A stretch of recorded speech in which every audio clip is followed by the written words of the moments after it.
identify features of the new public management in the European administrative system. For example, the institutional framework generates a clear delimitation between the political level and the managerial level, even though it's not clear in the decisional process.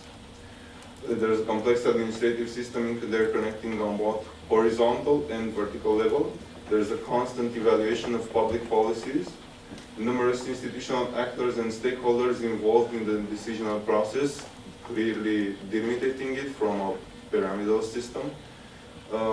We have a reshifting towards mission-based institutions and agencies, and the proven interest in supporting the private sector and reducing the administrative burden. The second chapter assesses the economic crisis and how can the administrative burden be a solution to the crisis, even though the concept and the fight against it is an old concept, dating well before the crisis. So, how has the crisis developed? What are the most important effects of the economic crisis? And what is the reduction of the administrative burden? Why is it a solution to the crisis? Well, the focus theory is that the crisis is also a consequence to globalization. It has proven itself a phenomenon to bring both advantages and disadvantages, and we can consider Europeanization as a process of globalization at local scale, and interconnected and fluid markets generated fast propagation of both threats but also advantages. The core effects, my colleagues have been through them.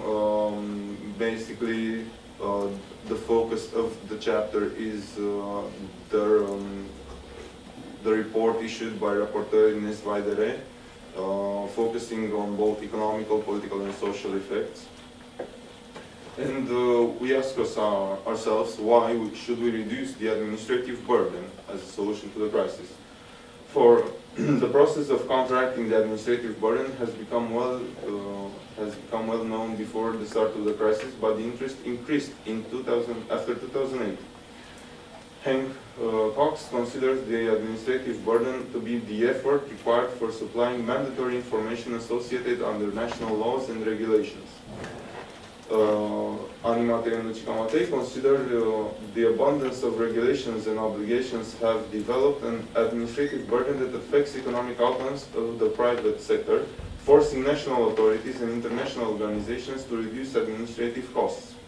Furthermore, Kai Vegri considers the techniques of reducing the burden are considered to be the motive of reform in central governments across Europe and OECD countries.